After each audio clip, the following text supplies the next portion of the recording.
When it comes to assessing environmental chemicals, one of the most important things we need to determine is susceptibility. Who is susceptible to the chemicals in everyday products? Food, air, water. When I did my Masters, I researched and interviewed over 17 environmental doctors specialising in environmental health. And some of them talked about the canaries versus the bulldozers. Obviously, they're attracting all the canaries who are susceptible, who are sensitive to chemicals in everyday products. The bulldozers are the ones who can smoke all their life, eat really bad food, be on drugs, and then die, accidentally when the bus drives over them at the age of 150. That's pretty rare. Most of us are somewhere in the middle. What's important about this, and of course, is that children and the elderly are also the immunocompromised, are very susceptible to environmental chemicals. And my argument is, when I interviewed one of the doctors specialising in chronic fatigue syndrome, he said, Nicole, in 35 years of practising environmental medicine, most of his patients are chronic fatigue and multiple chemically sensitive patients. He said, less than a handful develop cancer. Why? And I asked him why he thought that, and he said, well, these are the canaries. So they know when they get a headache smelling that perfume to move away from that toxin so they're not exposed. They can sense things before most of us can sense problems. So they move away out of those exposure zones so that they're not continually exposed because they know their headache will get worse, that their skin rash will get worse, etc. So he said they're actually the most important cohort or group in our society that we need to be listening to. Now, as the research which will take decades to prove whether these chemicals cause these diseases or not, and it will continue to go on because that's the scientific method, probably the most important biomarker we have in our society is these groups of people, the canaries. Because they are the ones in the tribes in the past that used to sniff the meat and go, no, it's off, you can't eat that. Whereas people like me would go, oh, no, it's fine, and then end up getting gastro or food poisoning. They are the people we need to be listening to. They're the ones who are susceptible for whatever reason to these chemicals and are warning us that this is a problem well before the tsunami of research indicates whether it is a problem. So they are the ones we need to be listening to. In terms of susceptibility, a really important thing we need to look at are several factors. And the first one is genes, or our genomes, what we inherit. There's a very famous saying called "the genetics loads the gun and the environment pulls the trigger" by Professor Judith Stern. And it's really apt because the explosion of information on the human genome when it was mapped from 2003 has now let us understand that genes aren't the cause of many of the illnesses, and particularly the chronic illnesses that afflict Western society. That in fact it's what people eat, their stress, the chemicals they're exposed to, that actually could be triggering, in combination with the genes, the illnesses in the first place. And we now realise that there are certain gene mutations. Gene mutations for Mendelian disorders like sickle cell anemia are quite rare. We have what we call haplotypes. Now, haplotypes changes in the immune response genes that make people more susceptible to illnesses like biotoxins and mould. And what Richie Shoemaker's work has identified is what he refers to as the Rosetta Stone, which is that certain immune response genes on chromosome 6, such as these, make people more susceptible to biotoxin illnesses, Pfiesteria outbreaks, blue-green algae, mould, or bacteria in water-damaged buildings. And these are the haplotypes that he refers to for these conditions. So 4-353, or if you've got 11-352b or 12-352b in the gene testing, that you are more susceptible to multiple illnesses like chronic fatigue syndrome, multiple chemical sensitivities, etc. Just being susceptible to mould, that you have these types of gene profiles that make you more susceptible. So we're starting to get an idea of the map of inherited gene profiles that could make people more susceptible to things like biotoxins and mould and chemicals in blue-green algae, for example. we are also starting to identify, and this is where the explosion of information on the human genome became relevant, to what we call single nucleotide polymorphisms. These aren't gene mutations that are inherited, they are gene variants, which is quite different. And if you think of DNA as this long ladder that is twisted, these are gene variants. So one rung on the ladder has different base pairs of amino acids. So it's not the entire rung of the ladders that are a problem that are causing gene mutations. It's actually one or two of the rungs of thousands and thousands of rungs on the ladder for that gene is a variant, which means that it probably doesn't cause a disease in its own right. But when you combine it with someone's poor diet, bit of cigarette smoking and a lot of stress, all of a sudden their capacity, this gene becomes more relevant. So the explosion in our understanding of gene variants has enabled us to start understanding that when it comes to toxicants, which are environmental chemicals that are foreign to the body, that SNPs or single nucleotide polymorphisms or gene variants in key detoxification pathways make people more susceptible to environmental chemical toxicity. They are in enzymes in the phase 2 liver detoxification enzymes, glutathione S transferases, in things like catechol O methyltransferase, in the cytochrome P450 enzymes involved in phase 1 liver detoxification, and of course MTHFR gene variants. That these are involved in the ability to detox chemicals. So if you have one of these, maybe not such an issue. But if you have multiple levels of these gene variants in different types of detoxification pathways, you could become susceptible. Now, the interesting thing about looking at the research, there's a lot of data coming out to say, oh, breast cancer, where they test to see, does gene variants in glutathione S transferase be associated with an increased risk of breast cancer? And most of the time you'll have as many studies saying yes as you will saying no. So because there's over 1 million gene variants that we can now test for because of the mapping of the human genome, a lot of this data is inconclusive, it's contradictory, and clinically it has almost no relevance. The only time this is becoming important is in studies that look at gene variants in conjunction with people's lifestyle, in conjunction with their exposures to chemicals in their food, air and water. And these are complicated studies because a lot of science just wants to say one cause, one effect, when in fact the reality is it's these multiple gene variants with certain lifestyles and certain environmental exposures under certain stress that then altogether help to explain why someone may be more susceptible to breast cancer or prostate cancer or autism, for example. So it's so much more complicated than we ever realised. We know that the ability to detox chemicals varies by more than tenfold amongst individuals. And that's a really important thing. So now we start understanding there are more canaries and there are some bulldozers. That how people detox caffeine can vary enormously amongst people. And even we know babies detoxing caffeine takes them 14 times longer because of immature detoxification enzymes than it does in an adult. So even age can also determine how quickly or not you detox chemicals. Detoxing them quickly, however, may not be a good thing because it means then that you produce large amounts of free radicals in that first step of detoxification, which can cause more harm, more aging, more chronic illnesses if your phase 2 enzymes aren't fast enough to pick up the slack. So the whole focus of detoxification is to convert chemicals from a lipophilic fat-loving, so they don't want to stay in the body because all our cell membranes are fat, to water-soluble chemicals, so they're excreted through our sweat and our urine. And the fact that there's such a variability amongst the human population to being able to deal with chemicals already says a lot about the fact that we're all going to be different in the way we cope with chemicals in everyday life. That's why one person can work in a perfume department of a department store for decades and another person can walk past and get a headache for a day. So we're all very unique in how we deal with chemical exposures.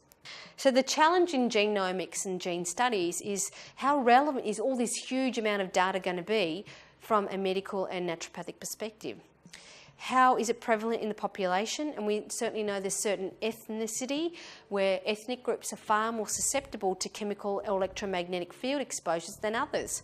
For example, in the Taiwanese population, they are 15 times more susceptible to electromagnetic sensitivity than almost any other ethnic group. Why? We don't really know.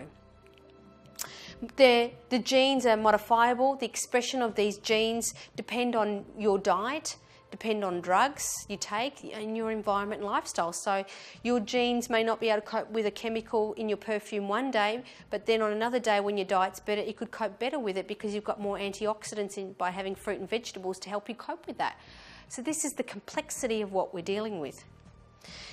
Also, these gene variants, how do you measure them? How reliable? How valid? What's the cost? How available are the testing? And these are questions that we're continually asking, which makes the understanding of genome testing, isn't going to be the be-all and end-all like we thought it was going to be when it was first mapped in 2003.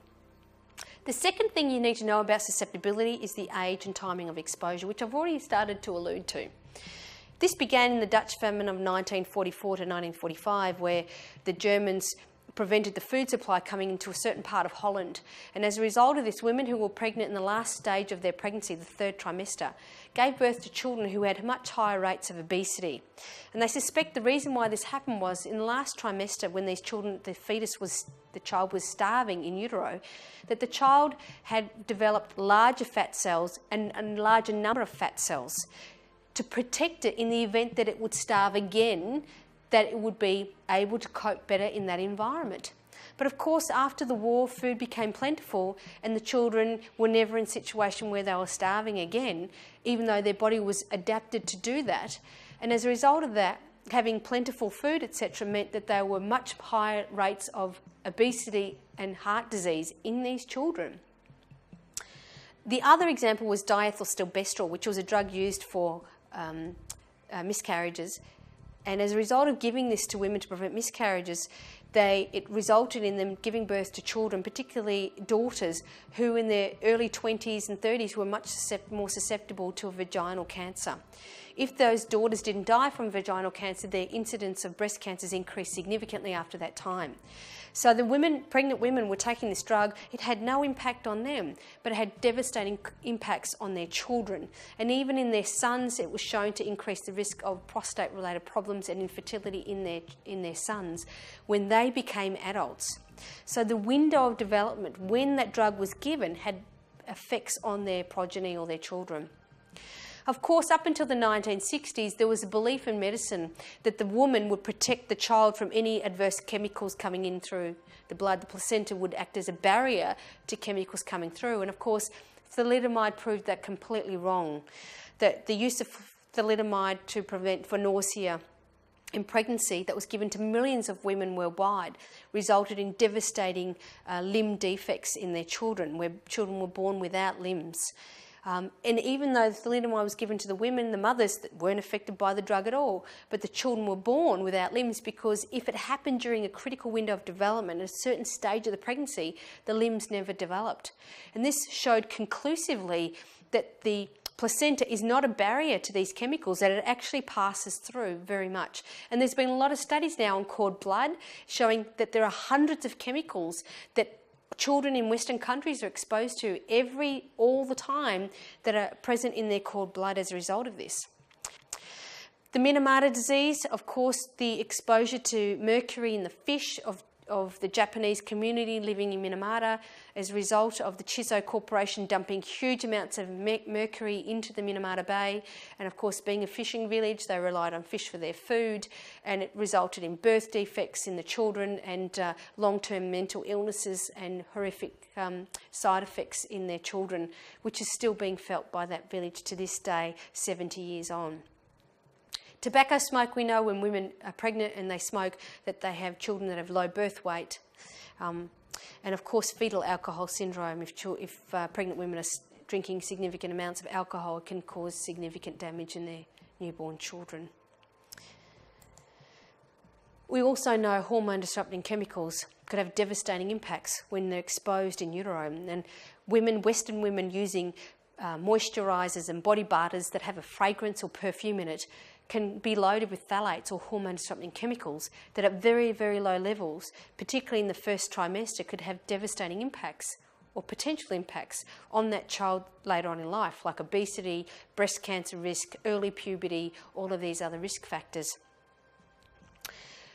Rachel Carson was one of the first to associate these hormone-disrupting chemicals on wildlife and the impact it had on the bald eagle and the thinning of the eggshells and the fact that the bald eagle was declining rapidly because of the introduction of pesticides and its impact on the fertility in the eggshells and the young of the bald eagle. Of course, then Our Stolen Future was published in 1996 by Theo Colburn, etc. And they were able to identify that hormone-disrupting chemicals in wildlife were having devastating impacts. And it was an interesting thing at the time, the Great Lakes, where the alligators were wiped out as a result of the use of pesticides in the 50s and 60s, which were going up the food chain, being absorbed by the plankton, being then eaten by the little fish, which were being eaten by the big fish, and then of course by the alligators, top predators. And when they tested to see where the tons of pesticides that had been sprayed in the farming communities around, they didn't find any pesticides in the water because it was bioaccumulating up the food chain and of course increasing in large amounts in the top predators like alligators. And in these alligators, marine biologists were finding that their testicles were shrinking and that they were becoming infertile, which is a real problem because alligators were one of the few species that survived the last ice age, and we managed to almost knock them out with just the introduction of pesticide spraying and changes to farming practices in the 60s and 70s and onwards. We will go into detail on the impact of hormone-disrupting chemicals in a workshop of this subject. The other thing with age and timing of exposure is that we know neonates or newborns are more vulnerable to toxicants because they have less binding proteins in their blood, so the chemicals stay for a lot longer in their blood than they would in an adult, for example. They have a higher hand-to-mouth ratio, and as a result of this, they can ingest up to 8 times more dirt than the average adult because their breathing zones and they're close to the ground and they're constantly putting things in their mouth. And of course, we know most of the chemicals we find in household is actually in the dust. They consume more food and drink than an adult per unit of their body weight because of their demand to grow. They breathe twice as much air, so they have a higher breathing rate. And of course, their breathing zone is very close to the ground where all these contaminants are likely to be found. They are more susceptible to endocrine disrupting chemicals. They have a longer life expectancy to things like electromagnetic fields, where you and I were not growing up in utero or in our childhood to high levels of these radio frequencies used in wireless technologies, which are shown to increase the permeability of the brain to these chemicals and heavy metals. They do not recognise danger.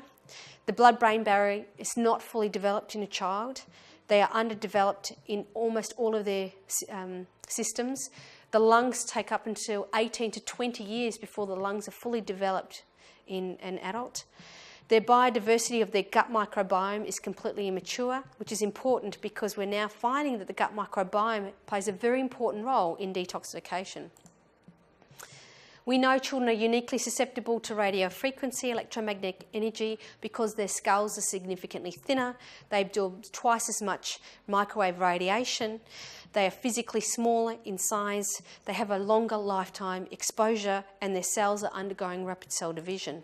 We know that their neurons are being formed at a rate of 250,000 per minute on average in an unborn child over the course of a pregnancy. So during the development of the neurons, 250,000 neurons are developing every minute in an unborn child.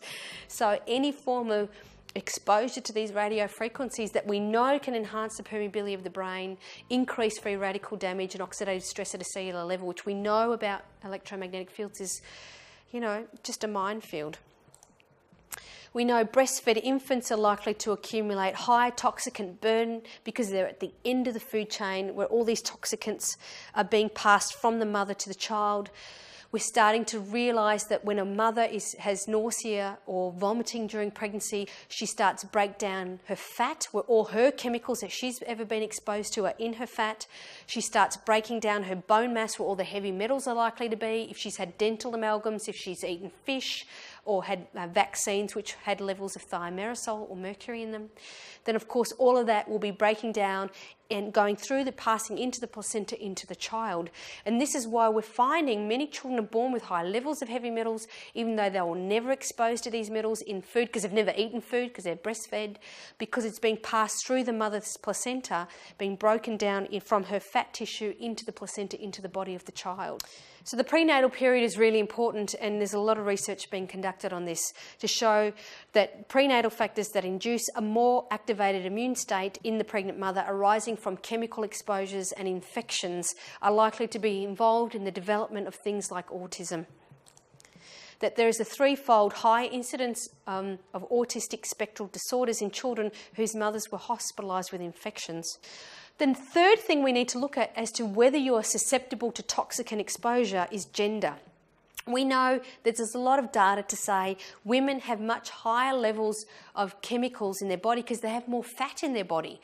And let's face it, when we're exposed to more chemicals because they put more shit on their face, pardon my expression, on their bodies, much more personal care products, perfumes, and they tend to be the cleaners of the house. So they're exposed to higher levels of chemicals and they tend to store it much more because they have more fat in their body. We know, looking at studies on alcohol, that women have higher peak blood alcohol levels than men because they metabolise alcohol faster and have a smaller volume of distribution because of their higher distribution of body fat. That multiple chemical sensitivity is much more common in women than in men, which is suspected because of their higher body fat, because they hold more chemicals to fat muscle ratio, and because they are the primary consumers of personal care products and cleaning products. And they're marketed, the amount of chemicals marketed to women is significantly higher: lipsticks, makeup, fragrances. We know autism is 4 to 5 times higher in boys, males, than in children, young girls. And the reason this might be is because many of the hormone disrupting chemicals that children are exposed to in utero through the body butters and crap that women put on their bodies, hairsprays and products, in our foods, pesticides on our foods, that these hormone disrupting chemicals actually could more likely to affect the males in utero than in females. That endocrine disrupting chemicals have been shown in animal models to affect both the brain and the genital development of male progeny, and coincides with the sharp rise in male reproductive abnormalities like genital malformations have increased more than 20% in the last 20 years in Australia. Australian young males being born with undescended testicles or hyperspadias, where the tip of the penis where the urine comes out and the semen comes out is found at the different part of the penile shaft. So genital malformations has increased in Australia, and they're starting to suspect exposure to hormone disrupting chemicals may be responsible for this. They also know that if males are born with this genital malformation, that their incidence and risk factor for testicular cancer increases significantly. And testicular cancer has increased more than 4-fold in Australia alone. We know the fourth factor for susceptibility to chemicals is your gut microbiome. A lot of research going on into this, and this is a really exciting field that I'm looking a lot into. That the metabolic activity of your gut bacteria is comparable to that of the liver. Now, I want you to think about that. I was trained that your liver detoxifies chemicals. Well, actually your gut bacteria is probably more effective at dealing with chemicals than even the liver. And there's over 850 bacteria that have been identified that can actually be involved in the metabolism and breakdown of toxicants and chemicals in everyday life. That the gut microbiome influences both drug and chemical metabolism is an amazing thing to think about. And the research that is coming onto this is referred to as pharmacometabolomics. The pharmaceutical industry is wanting to understand why people on chemotherapy drugs or any type of drug like paracetamol, why is it that some people get toxic side effects at low levels? And it's as a result of the millions of dollars they're pouring into this research that we're starting to understand why some people are susceptible to drug metabolism. But the interesting thing about that is that if they're susceptible to drug metabolism, they're also likely to be the same cohort of people that are susceptible to chemicals. That the gut microbiome diversity, the diversity of bacteria in your gut and composition is profoundly influenced by host diet, lifestyle, drugs, disease, pathogens, and genetic background environmental factors. A really important study was published in 2006 by Clayton, by the Pfizer Pharmaceutical Group. And what they found was that they gave a pre-measured amount of paracetamol to a whole group of people. And they checked, before they did this, they checked their urine for any form of chemical before they gave paracetamol and after they gave paracetamol.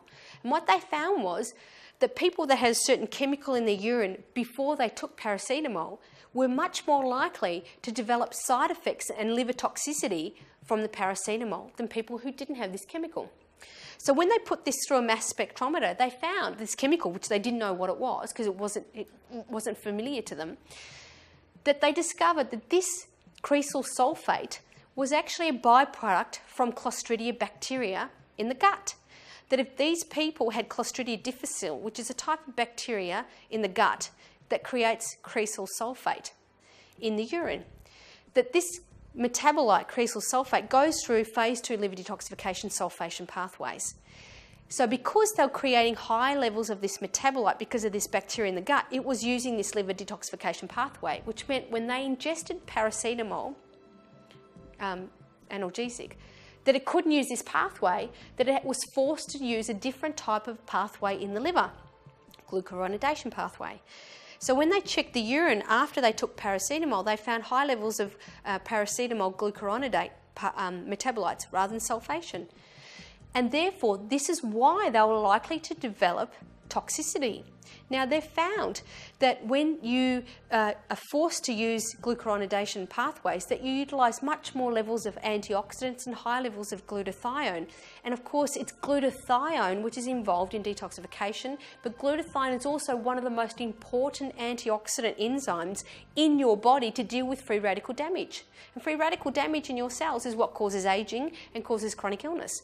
So these patients are likely to age quicker, get more chronic illnesses, be more chemically sensitive, and have drug side effects.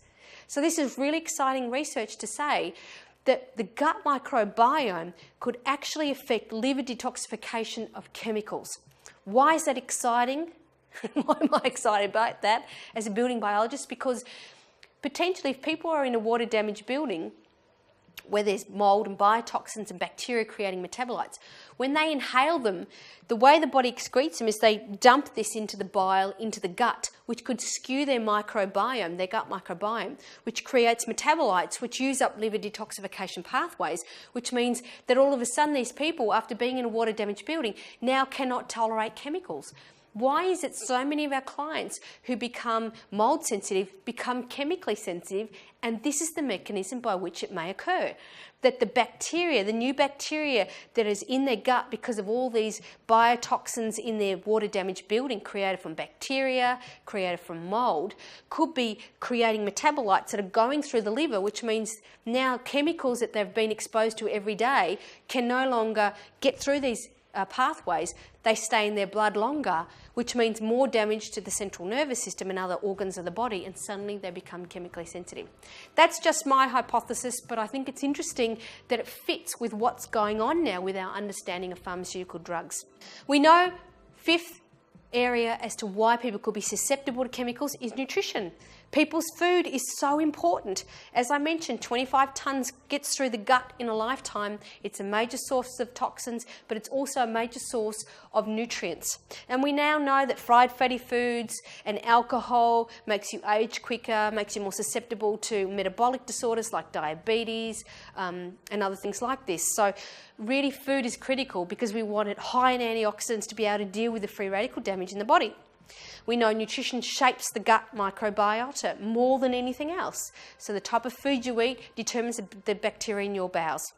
It affects many genes related to inflammation and oxidative stress, that many of the genes involved in liver detoxification need nutrients like vitamins A, C and E, B1, 2 and 3, calcium, magnesium, iron and zinc, very important nutrients. If your diet is crap and you don't have those nutrients, then your ability to detox chemicals is significantly compromised. We know it provides key nutrients to a large number of biological processes involved in detoxification, as I mentioned, the immune response, in metabolism, and cellular survival. There are new 2 fields of studies coming out: nutrigenetics and nutrigenomics. Nutrigenetics is understanding the complex interaction of multiple polymorphisms, which I talked about, and how it plays a role in how people deal with the food that they're eating. Nutrigenomics looks at how nutrients affect gene expression, which can inadvertently affect how people deal with environmental chemicals. So nutrigenomics looks at how nutrients affect gene expression. Nutrigenetics looks at how the genes can influence how people deal with nutrition. A good example of nutrigenetics is the MTHFR gene, where having that gene affects how people deal with B9 or folic acid metabolism. The last factor that affects our susceptibility to chemicals is ethnicity. But really, ethnicity is a combination of your gene profile, what you've inherited, as well as the chemicals in your diet and your lifestyle. So it's a complex relationship between environmental toxicants and the outcome of the interaction between your genes, your food, and where you live, geography. As family members who share a family history of heart disease are also more likely to eat the same food, have the same lack of inactivity and lifestyle choices, and of course are living in the same place. So ethnicity helps us to get an idea of potential exposures as well.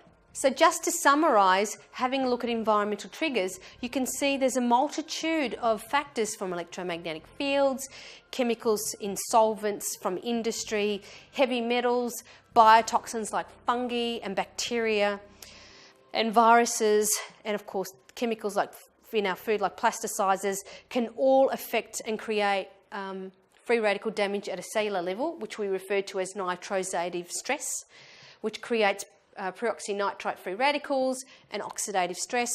When you have oxidative stress or high levels of free radicals in the cell, your body responds by creating more antioxidant enzymes in order to mop that up.